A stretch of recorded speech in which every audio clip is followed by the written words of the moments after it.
दिल्ली चुनाव को लेकर मायावती का ऐलान। मिल्कीपुर छोड़ दिल्ली क्यों आ रही हैं बहन जी? दिल्ली चुनाव में किस पार्टी के वोट बैंक पर सेंधमारी करेंगी मायावती?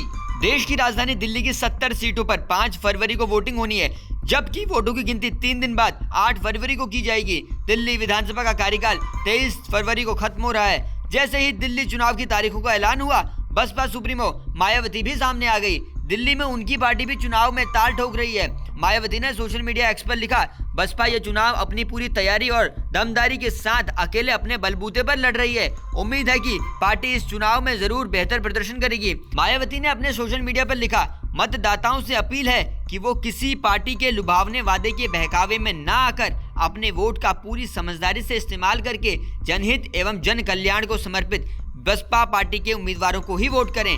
बीते शीतकालीन सत्र के दौरान संविधान चर्चा पर अंबेडकर पर अमित शाह के दिए बयान के बाद विवाद खड़ा हुआ था और तब मायावती का भी रिएक्शन सामने आया था, लेकिन मुद्दा उठाने वाले राहुल गांधी ही आगे नजर आए। यहाँ तक कि राहुल नीली टी शर्ट पहनते भी दिखे थे। सियासी मोहल्लों में खबरें हैं कि क्या दिल्ली चुनाव के दौरान कांग्रेस को अंबेडकर विवाद का कोई फायदा मिल सकता है या नहीं, इस पर खबरों का बाजार गर्म है।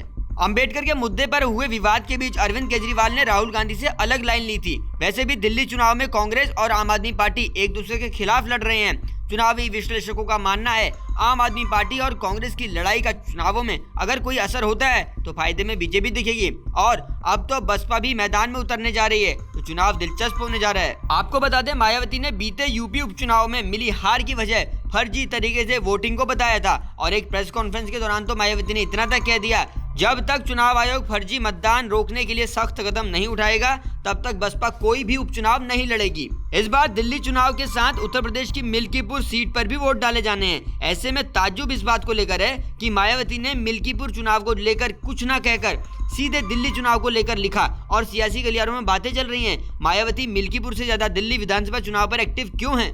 मीडिया रिपोर्ट्स बताते हैं कि दिल्ली में बसपा के घटते जनाधार ने मायावती की फिक्र बढ़ाई होगी। दिल्ली की राजनीति में आम आदमी पार्टी की एंट्री होने से पहले बसपा के पास भी 2 विधायक हुआ करते थे, लेकिन अब हालत ये हो गई कि वोट शेयर 1% से भी नीचे पहुंच गया।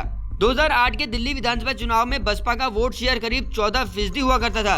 13 का चुनाव आते आते ये करीब 5% पहुंच गया। 2005 में तो बसपा को करीब 1% वोट मिले थे, लेकिन 2020 में ये आंकड़ा 0.71% पर पहुंच गया।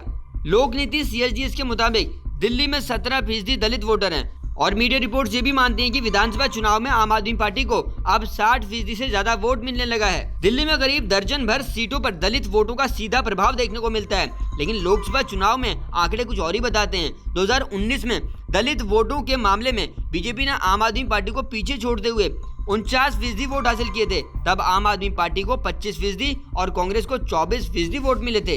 अब आपको ये भी बता देते हैं कि दिल्ली में किस वर्ग के कितने वोटर हैं। दिल्ली में ब्राह्मण वोटर्स की आबादी की अगर बात करें तो वो 10% है। दलित वोटर्स की आबादी की बात करें तो वो 17% है। गुर्जर की 3%, यादव की 2% और राजपूत की 1% आबादी यहाँ रहती है। दिल्ली विधानसभा चुनाव में मुस्लिम प्रभाव सीटों पर सभी पार्टियों की नजर बनी रहती है। दिल्ली में करीब 12% मुस्लिम मतदाता सीधे तौर पर 10 सीटों पर असर डालते हैं और इन सीटों पर अभी कांग्रेस को एक तरफा वोट मिला करता था, मगर पिछले 2 चुनाव से कांग्रेस के वोट बैंक में आम आदमी पार्टी ने सेंधमारी की है। कमेंट सेक्शन में लिखकर बताइए कि आपको दिल्ली में इस बार किसका माहौल लग रहा है। दिल्ली की सियासत की एक एक खबर आसान भाषा में जानने के लिए जुड़े रहिए जनसत्ता के साथ।